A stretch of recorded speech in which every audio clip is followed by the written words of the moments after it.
In 1519, Hernan Cortez made a decision that would echo through history. Upon landing on the shores of the New World, he faced impossible odds. Outnumbered and surrounded by uncertainty, he gave an audacious order: burn the ships. With no way to retreat, his men had one choice: fight to succeed or die trying. And they did succeed. Cortez's story isn't just about conquest, it's about commitment. It's about making bold decisions, eliminating excuses, and going all in on your vision. Welcome to Burning the Ships, the podcast where we explore what it means to take risks, push boundaries, and refuse to look back. I'm Jason Seward, your host, and each episode we'll share stories, strategies, and insights to help you tackle your challenges head on, overcome obstacles, and make your own history. This is Burning the Ships. Let's get started.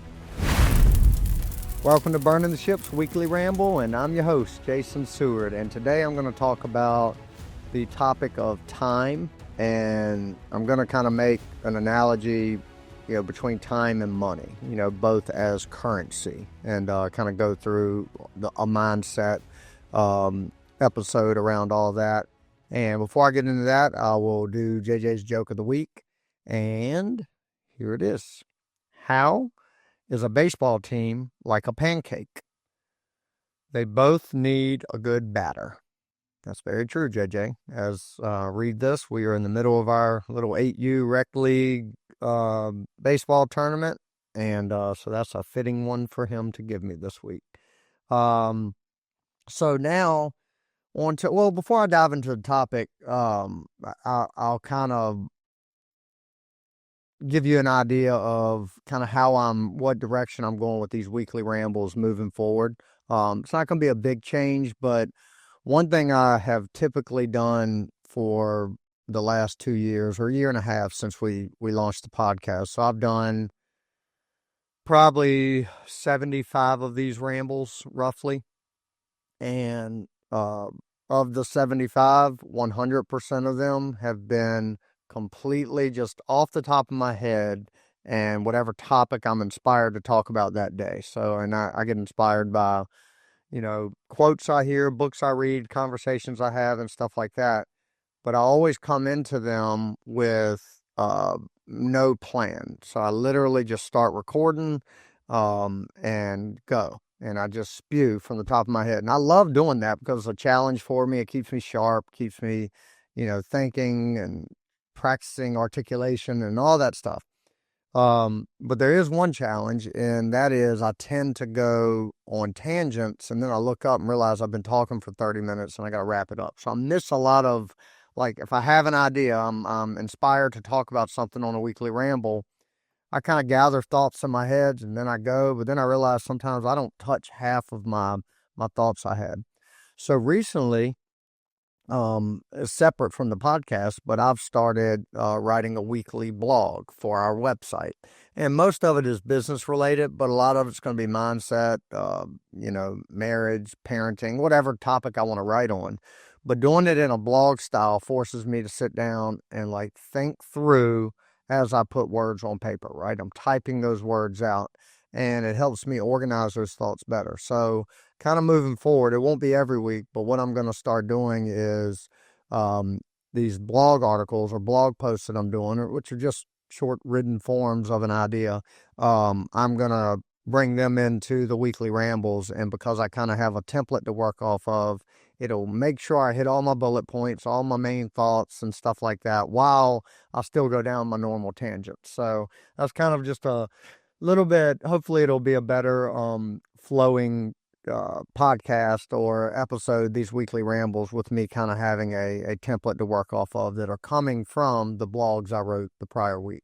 So this week, I was inspired about the topic of time because recently there's just been a lot going on, both professionally and personally in my life in the form of time, right? Meaning my requirement of my time, the requirement of my time is stretching me pretty thin here lately, right? And I ever since leaving my corporate job, I've had a major, major shift in my perspective around time and how I value it, how I spend it, all those things, right? So I am obsessively aware of when my time is allocated to things that aren't aren't at the top of the priority list for me, right? So call that wasting time or whatever it is. But so when that happens, it's very top of mind to me, and I'm trying to fix it. So since it's been top of mind, and what's been busy lately is we've ramped up big time in the business. Things have started to scale really the last 6 to 8 months at a very good level with our lending business. But with that comes, a lot of time requirement to spend time on things, making sure everything's good and running smoothly, which we've done. Both of my kids are very active in sports and various things, so that has kept us just running crazy every weekend, every weeknight. Very few weeknights do we get, dinner nights or movie nights or something like that. So that's been going on. And, just in general, just a lot of things have come up. So, again, it's because of all these things, and most of them are personal. I got the business, but most of them, I enjoy watching my kids play sports, right? I don't enjoy when it consumes every night. I don't, nor do they. I don't believe that. But it's been very top of mind lately, this topic of time and how I think about it and how I manage it. So, what we're going to do is kind of go through, I'll start it off with kind of like a thought experiment. Many of you may have heard this before, but if somebody said, I'll give you $10 million, but tomorrow will be your last day on earth, your last day alive. Uh, Most people are not going to take that, if that $10 million, right? I certainly wouldn't. I want to live beyond tomorrow, right? So assuming everyone listening to this would give that same answer, like, yeah, I'd love 10 million, but if I can't live beyond tomorrow, what's the point? Maybe you leave a legacy of money for your family, but that's not what they want. So that's not the correct answer. So assuming that everybody would choose living beyond tomorrow rather than choose the $10 million, we'll go from there. So what does that tell you? That time that you spend is more important than money, right?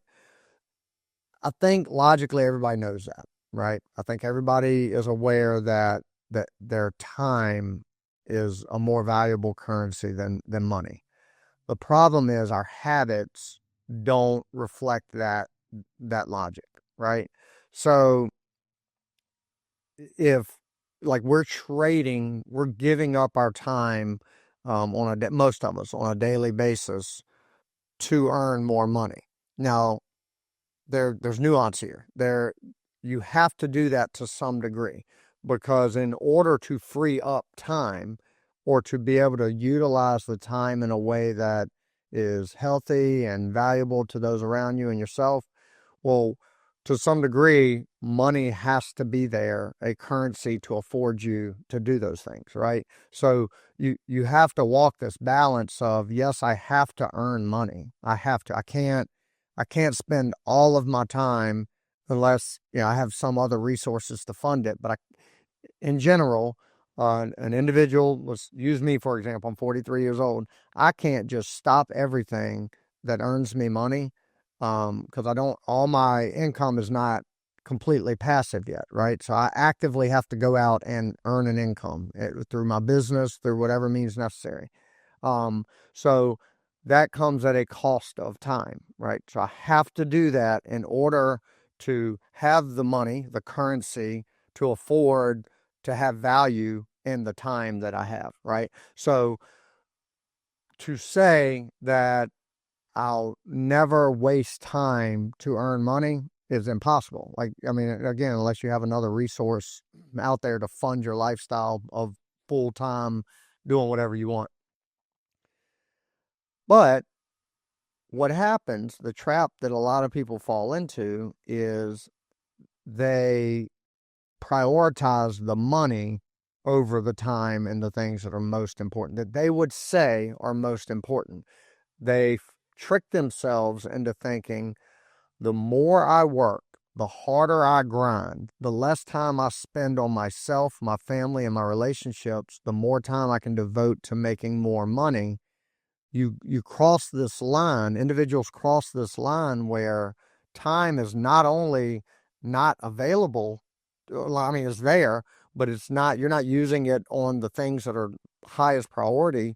You are choosing to use 90% of your time on something that, by answering the question, would you take more money to not live by or through tomorrow?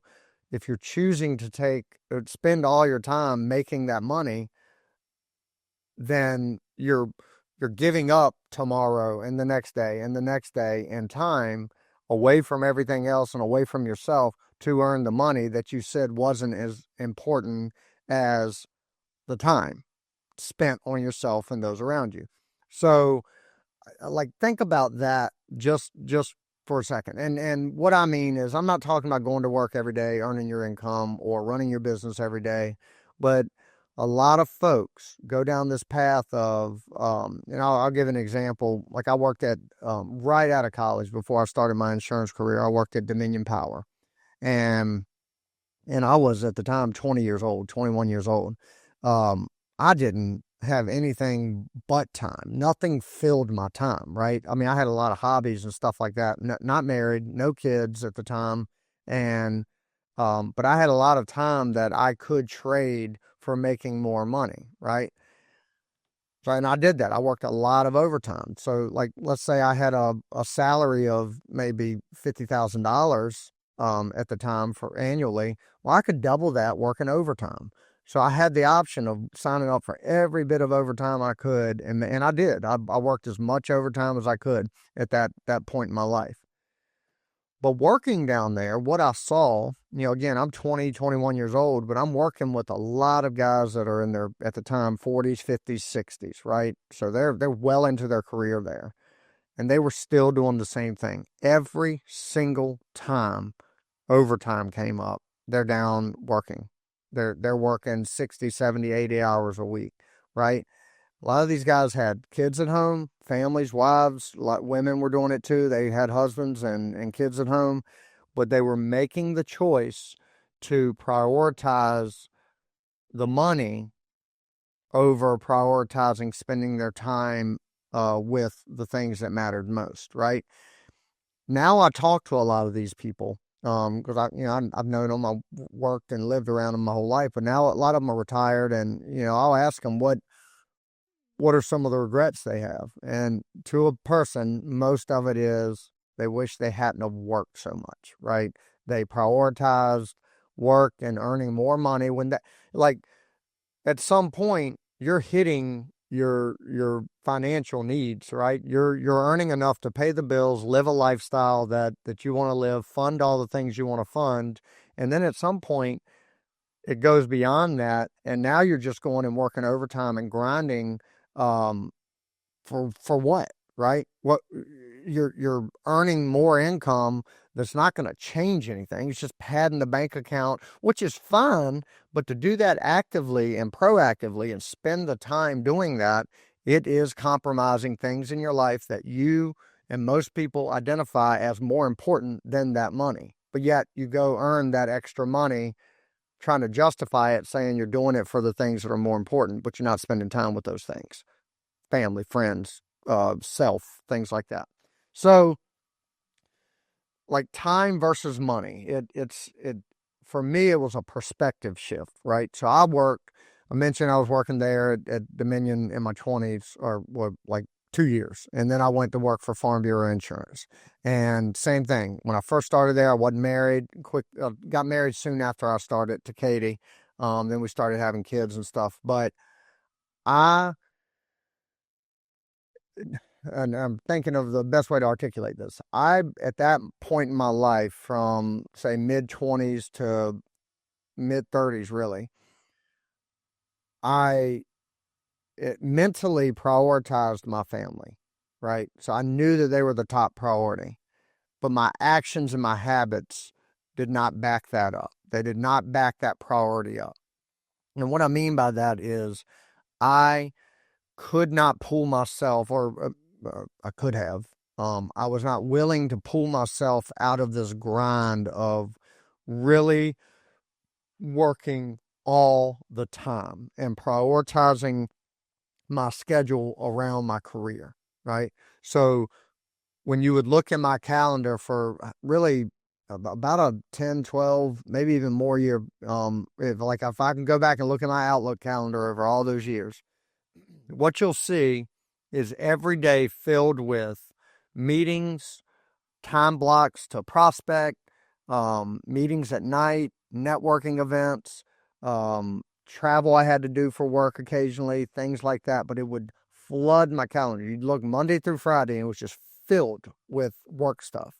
And what you would see is occasionally I'd block off like a 5 p.m. on family night, right? So I would fit that in when I saw an opportunity to put it in. So my perspective at the time was my career runs my calendar, and I'll fill the gaps with family and my personal stuff afterwards. So what that led to is I never carved out time for myself to exercise, do my hobby. I mean, I'd take a week or two off during hunting season. I'd hunt, or I'd leave work, a couple days a week early to go hunt or something like that.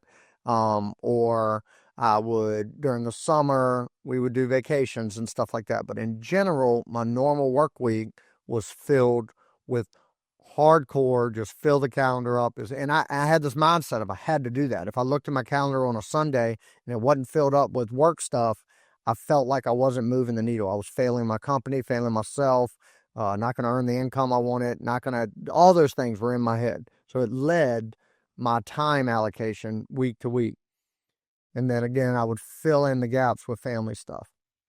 That's a terrible way to be. Like, looking back on it, thank God I was able to catch myself and pull myself out of that. And I'll get to that in a minute, while my kids were still relatively young.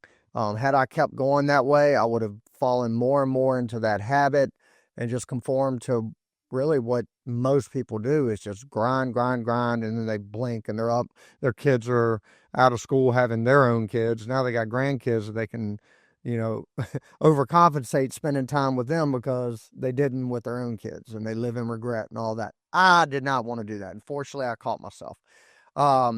So that's how I was spending, or that's how I was allocating my time. It was, I've got this bank of time, and I don't know when it's going to end. Like, I can't look at my balance of time and say, oh, I've got this much left, so I can only spend this much. It's hard to budget time because you don't know what the ending balance is going to be. And again, trying to make the analogy to money. So it's hard to budget it, but what time I could predict was this next week, assuming I'm alive, I've got 24 hours a day, 7 days ahead of me. I've got to fill as much of it up with work as I can. That was how I was choosing to spend my time. So I started getting burned out with that mentality. And also I was involved with a lot of things, a lot of networking groups, everything I get involved with, for whatever reason, I had this mentality of I've got to go over the top with my involvement. So I have to have some kind of leadership role or influence on the group. I don't know if that's ego or that's just by nature. I want to have control of things. But that's what I was doing. So I was doing all that, doing all the work stuff, all that craziness. Then I start going hard and hot and heavy with real estate. So now I've got all my time allocated to my career. What's left is going into real estate stuff. And who paid for that? My wife, my kids. There was about a 3-4 year period where I had 2 full-time jobs. Legit. I was, every waking minute I had outside of my career, I was educating myself on real estate, making offers, underwriting deals, had flips going on, rentals going on, all that stuff. And I was scaling at a pretty quick pace. So reached a point where my bandwidth, and I talk about bandwidth a lot, like bandwidth of time, but think about I was having a conversation with a friend of mine the other day, and we were like comparing our bandwidth to a memory card, right? So let's say you have a memory card with a hard drive with a 1 terabyte of storage in there of things that it can hold. Well, if I was that memory card and I had 1 terabyte, then I was always during those few years right at the max, like right there maxing out. I got to delete something to make room for the next thing, and it's chaos and it's stress and it's pressure and it's all these things. And that's no way to live. Like everybody in my life felt the downstream effects of that, which is me just being on edge, me being not always my positive self, which naturally I am. Like I had a few year period where I was not who I am because I just was filling the plate so much and I wasn't managing the time appropriately. So that led to the ultimate decision of I've got to cut something out. Well, what did I do? I cut out the thing that earned me the most money was my career, right? My corporate career. That was the thing I cut out because that was the thing that was taking up the most bandwidth in my life. I could see a path forward with this other thing in real estate where it's going to take a lot of bandwidth and a lot of that memory space, talking about the 1 terabyte, but it was a path forward to start moving to a place where I could get my income ultimately passive, meaning I don't have to trade so much time to get the return as I desire, right? So things in real estate, you build over time, and then it appreciates and whatever niche you're in, but ultimately you're building towards a wealth mechanism that pays you money without you have to actively go out and do it. You're building things that provide value, whether it's houses that provide a place for people to live, whether it's lending money like we do, that provide people an opportunity to fix and flip and run their businesses and ultimately give people a place to live with a good finished house. All that can be built and then scaled and roll on without me having to allocate so much bandwidth and time to it. So that's the one I chose, right? And that's when my perspective shifted almost immediately. I can tell you the exact, I could look back and give you the exact date, but I can tell you the exact moment that my perspective shifted and I changed everything with how I managed my time. Like when I say changed everything, I mean came home from the event, instantly changed how I managed my calendar, everything. So I left my career or my insurance career end of the year 2022. 2 months or a month and a half later, I was in Puerto Rico at a mastermind event. There was a speaker there talking about this idea of kind of what I'm talking about now, but time management and valuing time and stuff like that. So she shared her calendar and she had it up there on the big screen, and she walked us through an exercise of how she does her calendar week to week.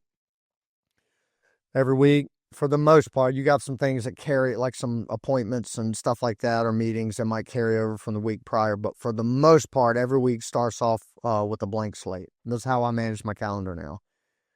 I communicate with my wife mostly every Sunday, and a lot of times this is just a 5-minute conversation just to kind of compare notes, make sure we're on the same page with the calendar.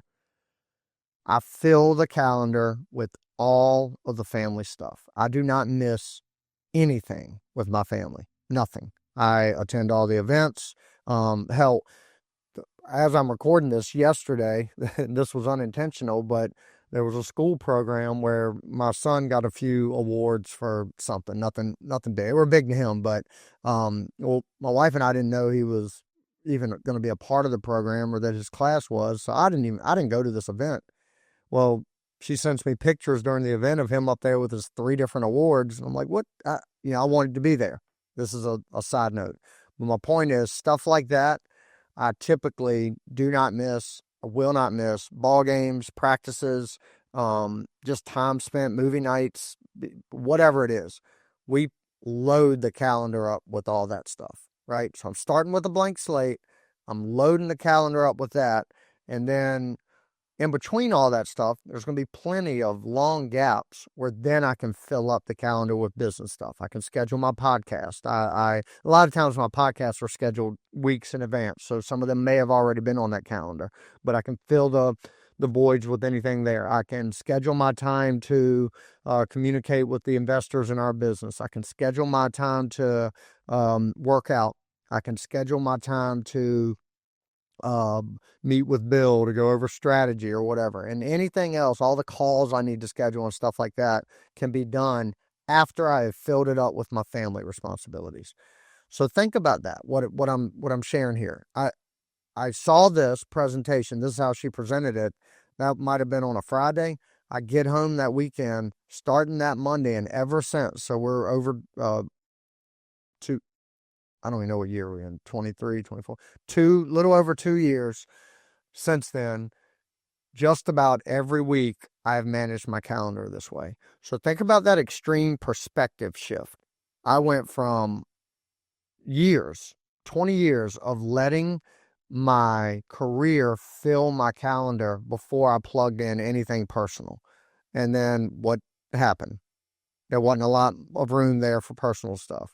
Made excuses that I'm so busy that I can't do this or that. Since then, I now do the exact opposite. I load my calendar up with all the family and important stuff to me. Hell, I'll even block off time for golf now and stuff like that. Just things that are important to me, my sanity, and how I want to allocate my time. And then I fill the gaps with the more like the business stuff and the meetings and stuff like that. Huge shift. What has it done for me? It has, number one, obviously allowed me to be way more present and intentional with my family, right? I think everybody in my family would say that I am there. I am locked in. I am focused with them. Very rarely am I distracted by anything in business or career. Now, others may say they just can't do that. Well, I can, and that's how I choose to do it. And I'm a much calmer and just a better human being when I do it this way. The other thing is, and I've talked about this a little bit before, but now that I crunch my boundaries down quite a bit on what I allocate toward my business and focus for that, I am locked in during those time blocks. Locked in, like absolutely locked in.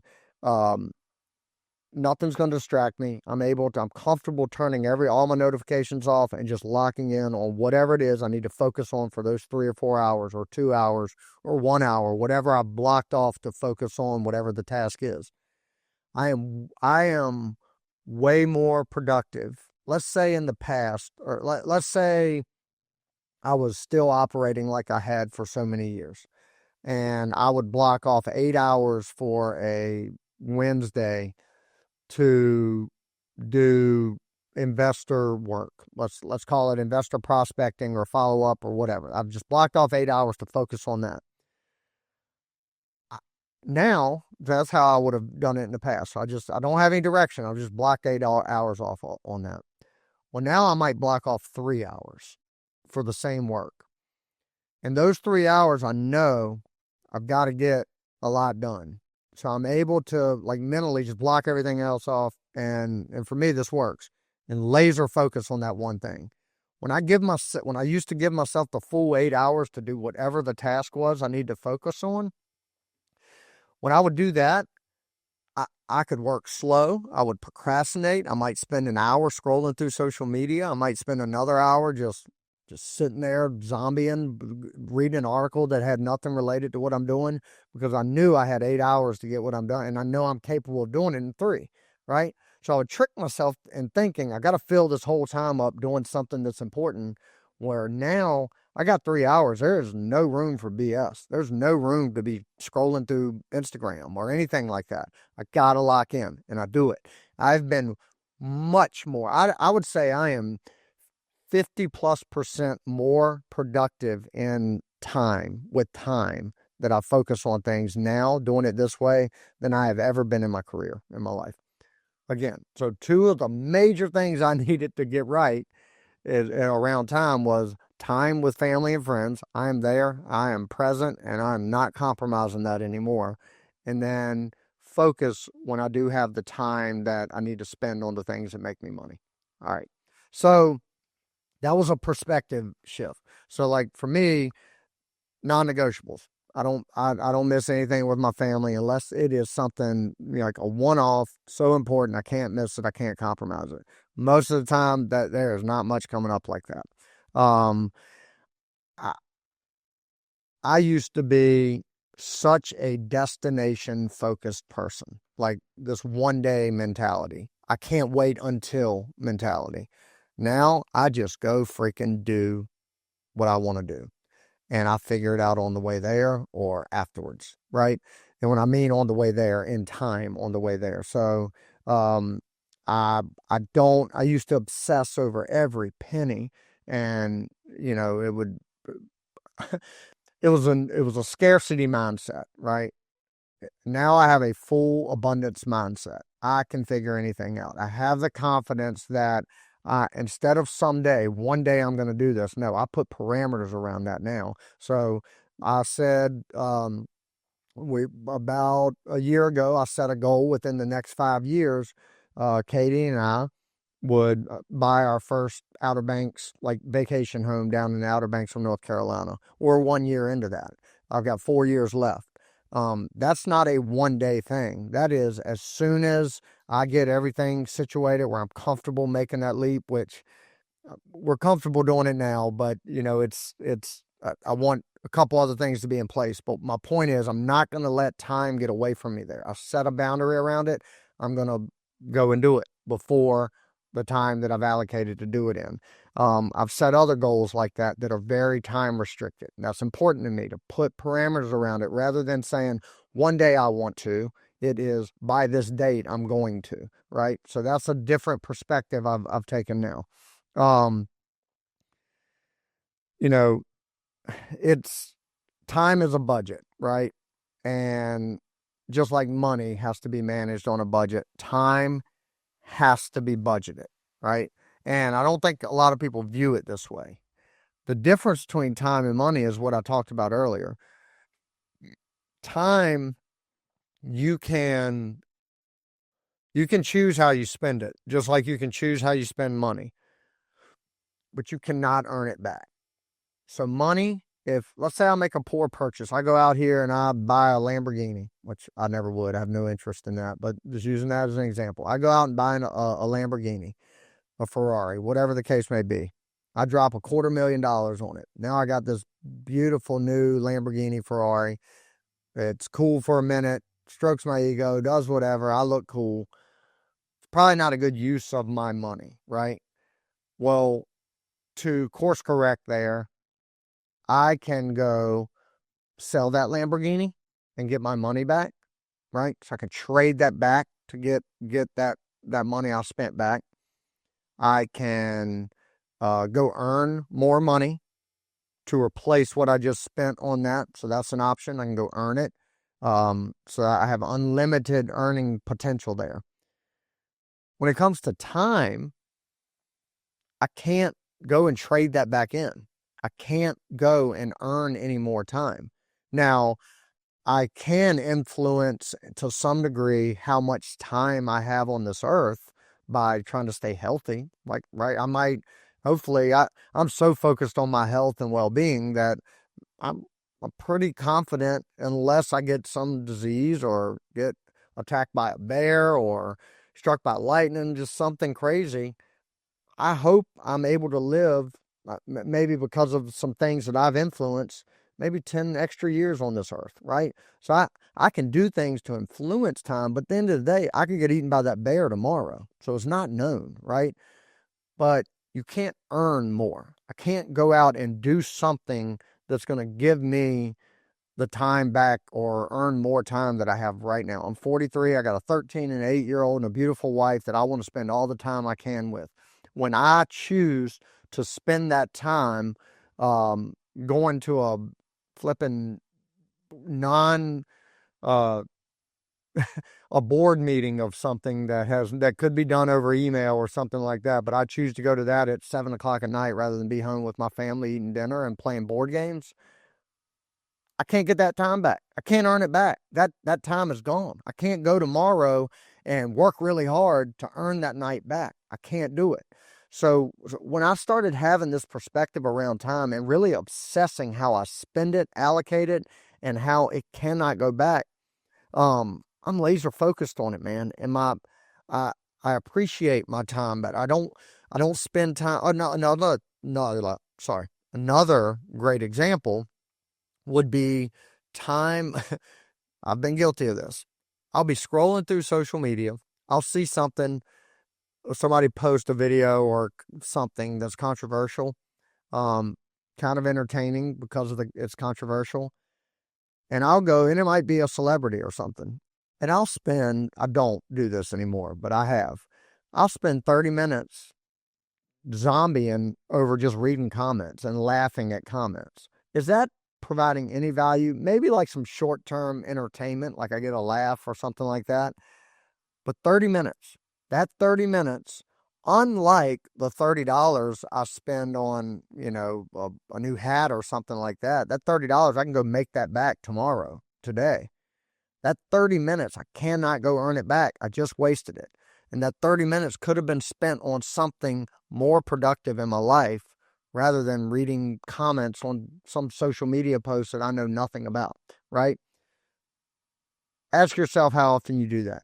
The doom scrolling. You're just sitting there scrolling. It's wasting time. And to you, it might not be wasting time. You might justify it as entertainment, but you ain't getting that time back. It wasn't spent, with your family. It wasn't spent on something productive. It wasn't spent on something making you healthier. Now, if you spent 30 minutes of that time or an hour watching like an educational video on real estate or mindset or health and fitness and stuff like that, then yeah, that time is well spent because now you can take what you just saw and apply it to future time in the, moving forward. But when we look at time like this and realize that, money, I can always go and see my remaining balance. I talked about that earlier. I can go in and see that, all right, there's $10,000 in that checking account right now. I know that that's my remaining balance, but also know that I can add 2,000 more to it through earning more of it. And that's going to go up and down. I can always see where I'm at and I can budget accordingly. With time, you can't. Can't log into your time account and see what your balance is. You don't know. My balance might literally, as I'm recording this podcast, be up in 30 seconds. I don't know that, right? None of us know that. So we don't know what our balance is. So we're operating in the blind on that. But we still have to budget. We know we have to budget as if it's an unlimited balance, right? So we don't know when it's going to end. So we have to budget accordingly. But the problem is, like, if you had unlimited money, you would spend it on everything, right? You'd spend it on everything. Well, if we operate as if we have unlimited time, which hopefully we do, at some point it's going to end. But if we operate that way and then we get comfortable spending it on anything, we're wasting something that could end tomorrow, right? So budget your time. And that's where it goes back to, like what I said earlier, the exercise I do every week is block my time off. And I do it in a way that blocks time off based on priorities in my life, right? Yes, I've still got to actively earn some income. So I've got to block off time to do that. But I also got to actively raise my kids and actively love my wife and actively be a good friend and actively do whatever I can to, bring more value to this world in my bubble. So I have to block accordingly. So one thing that I've done this a couple times over my life, and I want to, and I'm getting a little long with this ramble, but one thing I want to encourage everybody to do is, and this doesn't take time, it just takes focus to do it, but do a time audit. Use whatever means you want to use. Use your calendar, use a spreadsheet, print off a log, a journal, something like that, and literally track every 30 minutes of your day, and do that for a couple weeks. Now the problem is a lot of people try to do this and they're not honest with themselves. So they know they're tracking it, so they're either not going to be honest about it, or because they don't have to do this, or they're going to be buttoned up for those 2 weeks, and it's not going to be a true time audit. But try to do what you normally do, and just log how you spend the time. And what you're going to find is, just like your financial budget, you're going to find a lot of fat you can trim, a lot of things that you can adjust and make better to be more efficient, to spend your time better, just like you could when you budget your finances to spend your money better. So do that. And then think, as you're doing that, look at each block. Like all right, so for this 30 minutes, I scrolled on Facebook. For this 30 minutes, I walked the dog. This 30 minutes, I made breakfast. Whatever. Just log it all down, and then start trying to put a value, like you've heard of return on investment with money, but this would be return on time. So, and really return on investment of that time. But ask yourself, like, rate the return you got from the time, and do it in 30-minute blocks. I like 30 minutes. Some people do 15, some do an hour. But and people use different methods. Like 5 is very valuable, and I got good return on that time, to 1 being I got nothing out of that time. That was a complete waste. So rank it that. Another buddy of mine that does this or kind of preaches this, he'll just simply do smiley face or frowny face. I think that's what he uses. But if the time brought happiness and joy to him and fulfilled him, it's a smiley face. If it's a frowny face and it was like laboring for him to spend that time doing that task or whatever it is, he delegates it. And that's how he does his time audits. And then ultimately, that's how he figures out how to budget time. And then there's this idea of time bankruptcy, right? And this is what I was experiencing when I mentioned I had the real estate, the job, and the family and everything else going on. But time bankruptcy is when you've said yes to way too many things, right? I'm guilty of it. But a lot of those things don't matter. But you filled up your calendar with those things, and now, like, you're in a tailspin. Like, you have no more time to spend. You're trying to spend it. It's all spent on the wrong things, and you are time bankrupt. So think about that. And that pretty much sums it up. I got a couple other things. I mean, it's things to ask yourself, if you're choosing to allocate time to continue to earn more and more money, why is that? Like, is it a status thing? Is it a fear thing? Is it like the scarcity mindset? Like, it's all going to go away, so I got to keep earning it. Is it ego? Is it insecurity? Probably one of those things. But if you are grinding and spending time, allocating time beyond what is necessary to earn what you need and what you need to take care of, like your lifestyle and stuff like that, it becomes either status, fear, ego, insecurity, one of those things. Legacy, a lot of people justify like grinding and not spending so much time at home because they need to earn as much possible so they can leave their family as much possible. I can promise you, my kids anyway do not give a crap, nor does my wife, how much money I leave behind, right? We're going to be okay. My wife is very resourceful. My kids are going to be very resourceful. They do not need me to set them up with gazillions of dollars to fund their lifestyles forever, right?